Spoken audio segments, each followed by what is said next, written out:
What up, guys? It's your boy Kuchikage here, and today we have a video on what if Luffy was in the war arc. So we're basically gonna put Luffy in every scenario that Naruto was in, and we're gonna see if Luffy could clear it better than Naruto or if he can't do it. So yeah. So with that being said, let's get into this video. So with the Luffy scaling, I'm going to nerf his speed just for the sake of debate. For those who really know this topic, they know that One Piece characters are far more faster than Naruto characters on average. So with that being said, Luffy's speed will be nerfed in order for us to have a fun discussion. So we're basically just going to judge these guys off of their power and abilities. And we're going to basically equalize Luffy's speed to whoever he's fighting, right? So the first fight we have is Luffy versus Nagato and Itachi. So Luffy's goal in this fight is to get past them to get to Obito. So Luffy's win condition is just to get past them. So before I start, I'm going to just say that chakra and haki will not be equalized. They're both just going to be their own things. I'm going to respect the versus power system, because I really don't want to have to explain how haki and chakra are going to blend with each other. Obviously, I'm not any of the creators, so I'm not going to bring up no headcanon. So we're just going to treat it as if both of them just got transported into the battlefield, right? So yeah, let's get into it. Alright, so let's talk about Luffy's opponent's abilities. So the first person we're going to talk about is Nagato. Nagato has the Rinnegan, which grants him the powers of the Six Paths, and his most notable ones are the Diva Path, which allows him to push and pull things. He also has access to the Human Path, which allows him to rip souls right out of the body, and he also has access to the Chibaku Tensei, which is arguably his greatest ability. Okay, now let's talk about Itachi's abilities. Itachi's Genjutsu won't be useful here since Luffy doesn't have any chakra. So with that being said, his strongest abilities here are the Amaterasu and his Susanoo.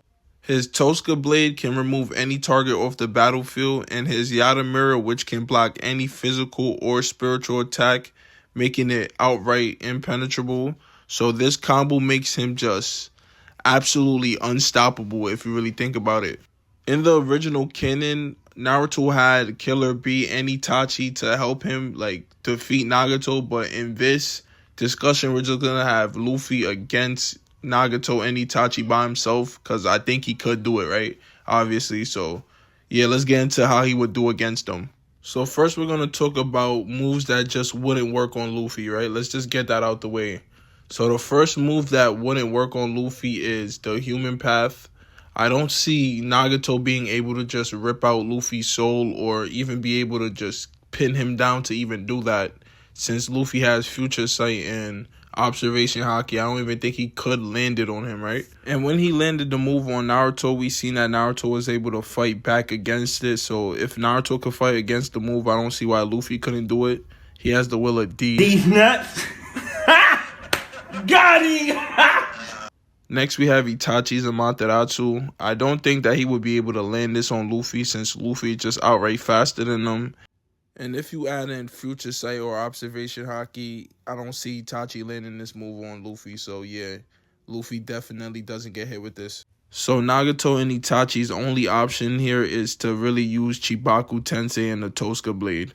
First, let's talk about how the Chibaku Tensei would do against Luffy. So we've seen the Chibaku Tensei be able to hold Tail Beast in bondage, basically, and one-shot other people.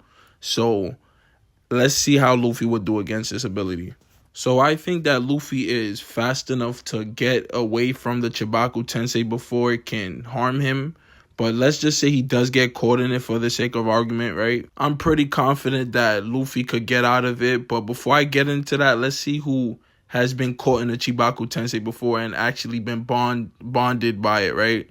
So we first see the Chibaku Tensei grab Naruto's 8-tail QB state, and it still was able to get out through the brute force, right? And we've seen it capture all the Tail Beasts, and we know the Tail Beasts are pretty strong opponents physically and spiritually, right? So I think that Luffy does have a chance of getting out of the Chibaku Tensei pretty easy if he did get caught, right?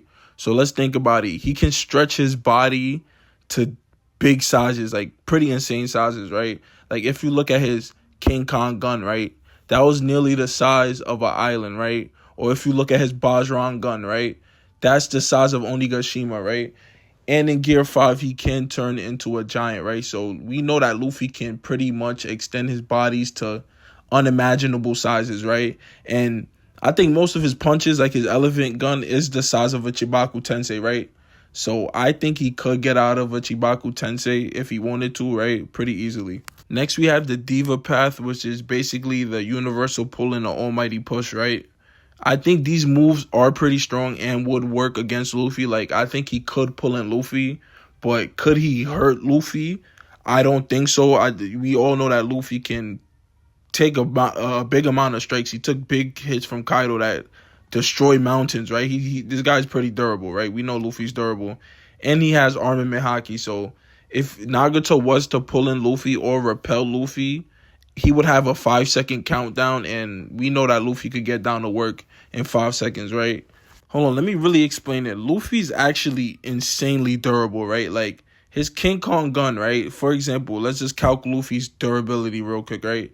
His King Kong gun was able to break Dressrosa in half, right? And you can count Dressrosa to be a country or a large country, right? A very large country, right?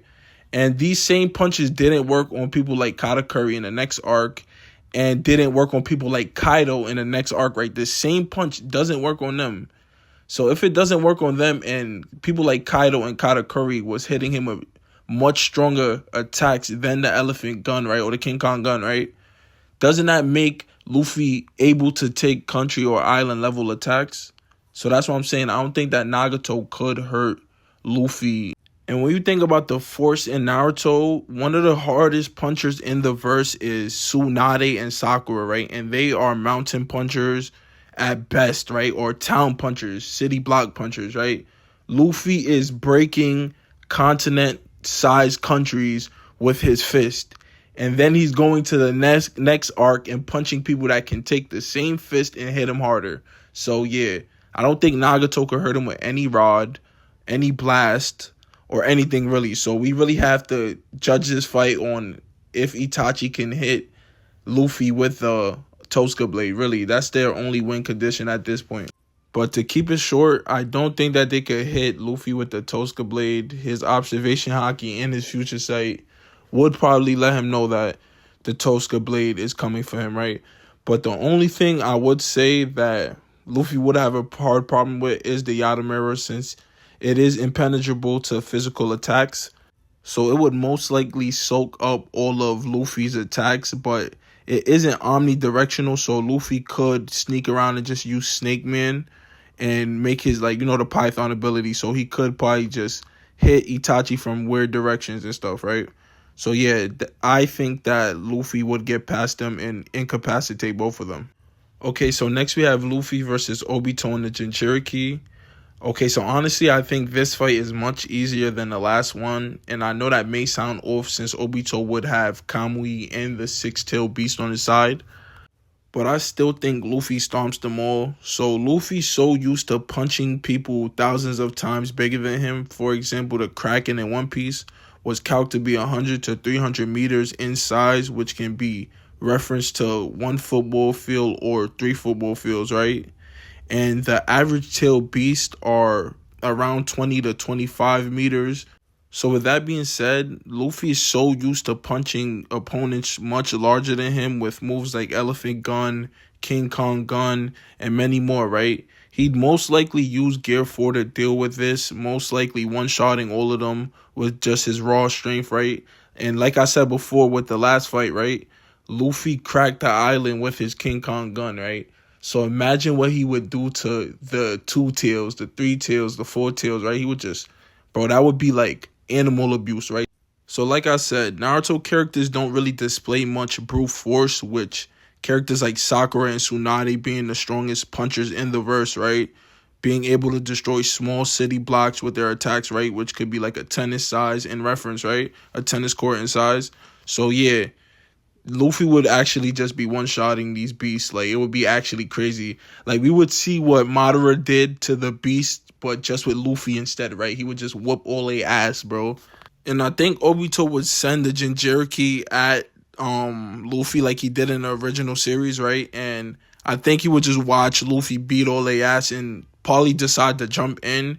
And he might be a big problem for Luffy just because he can phase through Luffy's attacks, which would most likely one-shot him, right? So he can phase through all those attacks. Luffy would most likely have to use Snake Man just to position his hands to land on Obito. They can stretch and move in ways that Obito is not used to, right? For example, let's say Obito phases through one of Luffy's attacks, right? And he would think that he's safe after becoming tangible, right? Let's say he try to do what he did to, let's say, Kakashi, right? Guy, right? He phased through them and try to attack them, right? If he did that against Luffy, Luffy could just redirect his attack and come back and knock his mask right off his face, right? And like I said earlier, I think that One Piece characters are much more durable than Naruto characters. For example, we see Naruto characters being able to like get cut and nearly die from like shuriken attacks, or when Obito got crushed by a boulder, right? For example, let's look at Usopp, right? When he got hit with a 4-ton bat to the face, right? And he still was alive after and still was able to move and function, right? But that's way more heavier than what Obito got crushed by, right? And you would think that Obito as a Genin would be stronger than Usopp and much more durable than Usopp, when it's actually the other way around, right? So it's really just a verse thing, right? So I think that any strike from Luffy would be able to one-shot Obito if it landed. So with that being said, I think that Luffy would need a couple shots for Obito, but he would most likely defeat him, right, with a low amount of difficulty.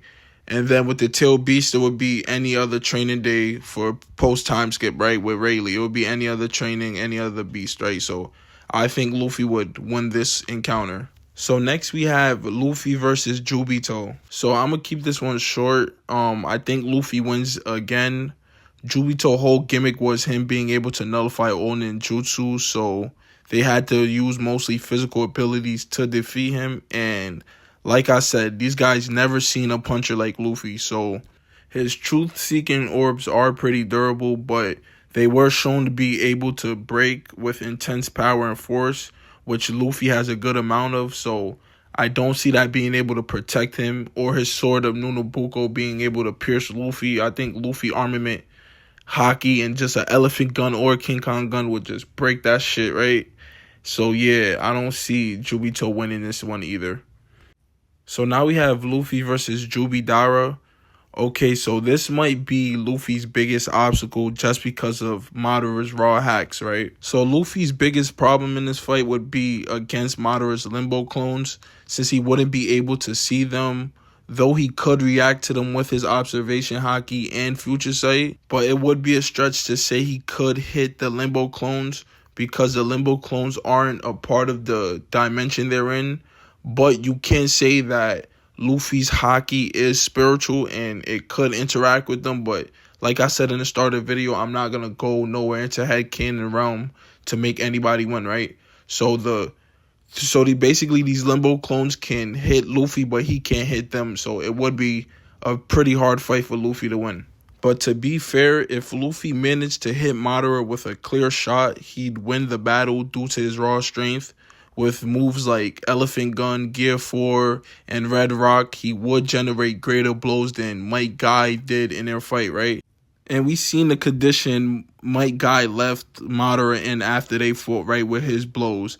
His blows were so strong that it was making wind, right? But we've been seeing my man Luffy do that since Gear 2nd, right? So I think Luffy can generate like attacks that would leave Madara probably like split. He would probably have to regenerate like Cell, right? So I think it would be a perfect fight of opposites, right? Madara has so much hacks to where he can't be hit, and if he is hit, he can regenerate, right? And Luffy's just raw physical ability, right? So Luffy can just attack Madara and win the fight. But I think this fight would be a standstill for a while, due to the fact that Luffy would have to keep dodging Madara's limbo clones. But I think Luffy could attack while he's dodging, and while he tries to attack Madara, and if he almost hits Madara, Madara could just switch places with his limbo clones. Plus he can bring more clones and wood clones to make the fight much more annoying, right? So like I said before, I think the fight would be a standstill. I don't think that any of them could hit each other with a definite move to make each other lose, right? I think that Luffy would be dodging the whole time. And I think that Madara would be switching places with his Limbo clones and making the fight much annoying, right? So I think Luffy would most likely need Gear 5 to deal with Madara. And I think when it comes to hacks, these guys are probably well leveled off, right? I think they're perfect opposites, like I said before. Think about it, right? Luffy hacks are just mad foreign to Madara, right? It's just so weird, right? He can turn his environment into rubber and he can turn Madara into rubber, right? And on Madara's case, Madara has invisible clones that's hitting Luffy that he cannot see, right? And he has to dodge these clones while he's fighting the actual Madara, right? And so, yeah, this would be a pretty hacks fight, right? But I think what would make the end-all be-all for both of them, right?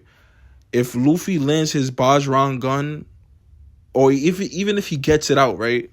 I don't think Madara could dodge the Bajran gun in time, bro. I think Madara would probably perish to that attack, right? I think any character other than Goku is losing to that punch, bro. That punch is crazy, right? It was the size of Onigashima. If you really wanted to glaze, you could get that punch to continent size, right? That punch was huge, bro. So, like I was saying, if that punch lands on Madara, he could win that fight. But if Madara enacts the infinite Tsukuyomi, I think that Madara could win the fight, right? But I think this fight goes either way, but I would give it to Luffy, right? And that's just for the simple fact of the Bajran gun. If he gets in that sky and he throw that Bajran gun up, bro, I think maybe a Tengai Shinsei from behind would be cheap, maybe, bro. But a Chibaku Tensei, who knows, bro? But I think that his Bajran gun is enough to probably destroy where the motherfuckers is fighting at, the whole God tree and everything. Like, he's gonna do crazy damage to them boys, right? So, yeah. With that being said, guys, if you like this video, please drop a like. Please tell me if you disagree with me in the comments. If you think the video is bad, let me know in the comments. I would like to hear from you guys. And yeah, with that being said, Kuchikage out.